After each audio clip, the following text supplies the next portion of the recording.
Doctor से करते हैं, वो डॉक्टर जिस फील्ड से ताल्लुक़ रखते हैं और जो उनका स्पेशलाइजेशन होता है उस पर ही हम बात करते हैं। हमारा इंटरव्यू और वीडियो अपलोड करने का मकसद ये होता है कि आपको ज़्यादा से ज़्यादा हम इंफॉर्मेशन दे सकें और आपको मर्ज़ और बीमारी से दूर रखा जा सके। तो आज हमारे साथ मौजूद है डॉक्टर रोशन जो कि ENT के हैं और मेडिवर्सल OPD में बैठे हैं, मेडिवर्सल स्टूडियो जो कि गांधी मैदान में है, और गांधी मैदान के आप ठीक सामने देखेंगे तो आपको मेडिवर्सल स्टूडियो दिख जाएगा। डॉक्टर रोशन, आपका बहुत बहुत स्वागत है हमारे ख़ास हेल्दी बिहार सेगमेंट में। धन्यवाद। सबसे पहले हम जानेंगे क्योंकि आप काफ़ी यंग हैं और क्या आपका एकेडमिक रहा और किस तरह से मेडिकल फील्ड से आप जुड़े? जैसे मैंने 2014 में नीट UG क्लियर करा, उसके बाद मैं GMC बेतिया बिहार से ही मैंने अपनी MBBS की पढ़ाई शुरू की। उसके बाद मैंने MBBS कंप्लीट करने के बाद PG की प्रिपरेशन की, फिर नीट PG क्लियर करके 2021 बैच में मैंने PMCH पटना में MSc ENT में एडमिशन लिया और मैंने जनवरी 2025 में पास आउट होकर अप्रैल 2025 से मेडिवर्सल हेल्थ स्टूडियो में मैं काम कर रहा हूँ। जी, जस्ट आप पास आउट है अभी? यस। अच्छी बात है। ENT ही लेना मतलब आपने आपका होता है ना, बहुत से लोगों को होता है कि मुझे ऑर्थोपेडिक्स बनना है, बहुत से लोगों को होता है कि मुझे सर्जरी में जाना है। मतलब आपके दिमाग में था कि नहीं मुझे ENT में ही आगे करना है, कुछ ऐसा? नहीं, एक्चुअली क्या था कि मुझे था कि एक रैंक भी होता है ना, नीट PG में एक कॉम्पिटिटिव एग्जाम एक रैंक था।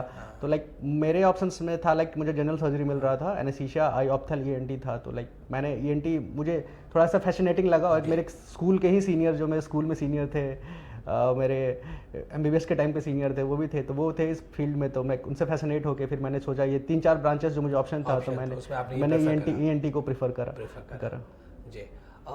अभी जो दिसंबर का सीज़न शुरू हो गया, मंथ शुरू हो गया और ख़ासतौर पे अब से शुरुआत, ठंड बहुत बढ़ जाती है, लेकिन अभी देख रहे हैं कि इन्वायरमेंटल या क्लाइमेट चेंज की वजह से उस तरीके से ठंड नहीं आई है जैसे शुरुआती ठंड अभी हो गई है।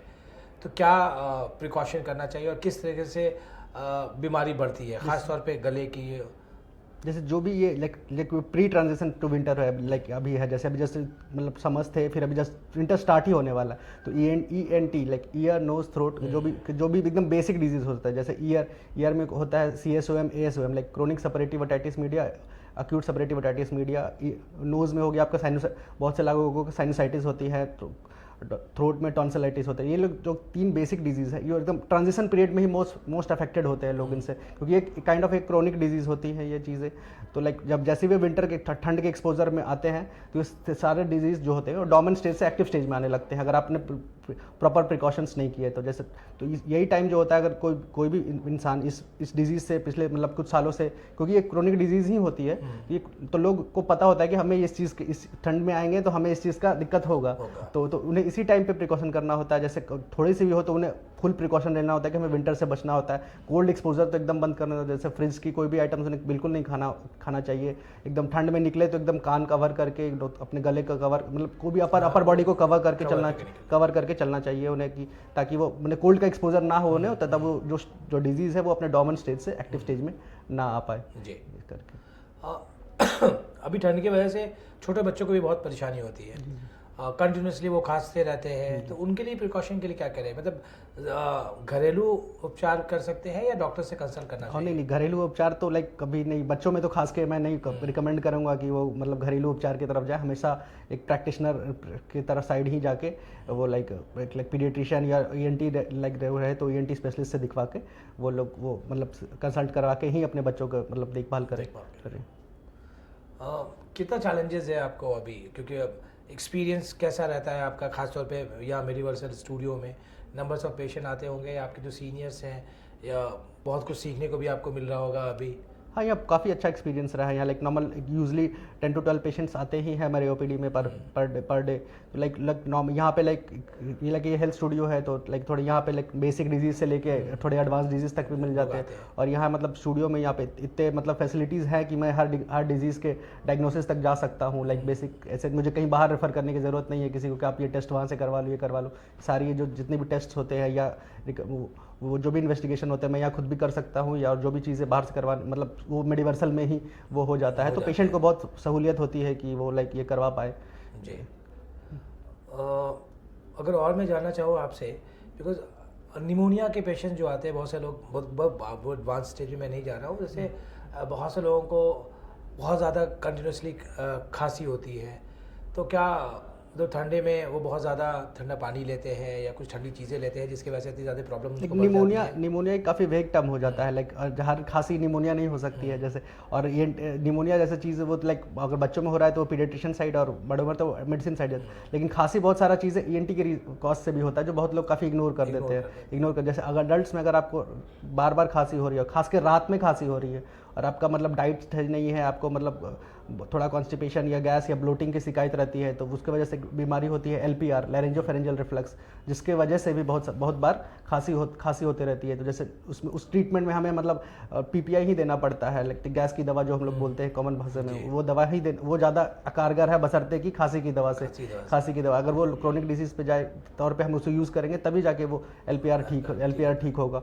और ENT में जैसे कॉजेस है एलर्जिक फेरेंजाइटिस भी होता है बहुत लोग को, क्रोनिक फेरेंजाइटिस रहता है बहुत लोगों को, तो वो हमें ओरल कैविटी के इंस्पेक्शन करने के बाद देख के हम लोग समझ जाते हैं कि मतलब इन्हें ये चीज़ की दिक्कत है। ओरल हाइजीन अच्छा नहीं होता है तो फेरेंजाइटिस के चांसेस और ज़्यादा बढ़ जाते हैं। और किसी को टॉन्सिलाइटिस हो तो लाइक अगर अडल्ट में है तो वो उसका यही मतलब है कि उसको बहुत दिनों से है, तो वो क्रोनिक स्टेज में जा चुका है, तो कभी भी उनको ठंड का एक्सपोजर होता होगा तो उसकी वजह से भी वो लाइक कफ हो सकता है, लाइक थ्रोट पेन हो सकता है, ये भी हो सकता है। चलिए, बहुत शुक्रिया, आपने बहुत इन्फॉर्मेटिव बातें बताई, हमें बहुत कुछ जानने को मिला। आखिर में हम चाहेंगे कि हमारे जो व्यूअर्स इस प्रोग्राम्स को या इस इंटरव्यू को देख रहे हैं, उन्हें क्या मैसेज देना चाहते हैं आप? उन्हें यही मैसेज देना चाहूँगा, लाइक ENT एक ऐसी ब्रांच है जो लाइक मतलब बहुत सी मतलब छुपी हुई है। लाइक बहुत लोग ENT साइड को मतलब इग्नोर कर देते हैं, जैसे कान में कोई बीमारी हुई, कान से डिस्चार्ज आ रहा है, नाक से मतलब पानी आ रहा है, नाक बंद हो जा रहा है, तो लोग इग्नोर कर देते हैं। जैसे मतलब इग्नोर नहीं करना चाहिए क्योंकि ये हिडन डिजीज़ के बहुत सारे रीज़न हो सकते हैं। जैसे लोग कान का पर्दा, बच्चों में कान से मतलब डिस्चार्ज आते रहता है तो लोग उसको इग्नोर कर देते हैं कि कब तक आएगा, तो नहीं, उसको प्रॉपर एग्जामिनेशन होना चाहिए। अगर कान के पर्दे में छेद है, सुराख है, तो उसे अर्जेंटली ऑपरेट ही करवाना एक ऑप्शन होता है। दवा से वो कभी ठीक नहीं होगा। वो दवा से बस हमने क्या करता है, हम उस स्टेज को एक मतलब जो एक्टिव स्टेज है उसे एक डोर्मेंट स्टेज में डाल देते हैं और एक हील कर जाता है, एक बेसिक हील कर जाता है। तो लाइक रिकंस्ट्रक्टिव सर्जरी होता है, उसे हमें एक नया पर्दा बनाना ही पड़ता है। वो ऐसी कोई दवा भी इन्वेंट ही नहीं हुई है जिससे कि हम मतलब उसको गैप को फिल कर दे। तो अब डिजीज़ जब तक कंप्लीटली फिल नहीं होगी तो ऑब्वियसली डिजीज़ का वो इरेडिकेशन नहीं होगा। सेम चीज़ नोज़ में है, तो नोज़ में हमें एंडोस्कोपी करके देखना ही चाहिए कि, और CT स्कैन करा के देख लेना ही चाहिए कि हमारा कोई एनाटोमिकल डिफॉर्मिटी तो नहीं है, या कोई फंक्शनल डिफॉर्मिटी तो नहीं है, या एलर्जिक तो नहीं है। वो करा के एक बार आपको हमें डायग्नोसिस पता होना चाहिए कि हमें कौन सी बीमारी है, मतलब क्या चीज़ है हमें। उसके बाद हम टाइम टेकिंग ले सकते हैं। ENT में कोई भी ऐसी मतलब नॉर्मल बेसिक बीमारियों में ऐसा नहीं होता है कि इमरजेंसी सर्जरी होती है, आप अपना टाइम ले सकते हैं, वो कर सकते हैं। तो वही होता है कि ENT में लोग मतलब सर्जरी से बहुत ज़्यादा बचते हैं, लेकिन ऐसा नहीं है। सब सर्जरी अगर आप एक बार अच्छे डॉक्टर से जरूर कंसल्ट करें, और मतलब और अगर कोई डॉक्टर सर्जरी के लिए ENT में बताते हैं तो सर्जरी के लिए घबराना नहीं होता है बिल्कुल। ENT की सर्जरी सबसे इग्नोर्ड सर्जरी होती है, लोग को लगता है इससे क्या फ़ायदा होगा,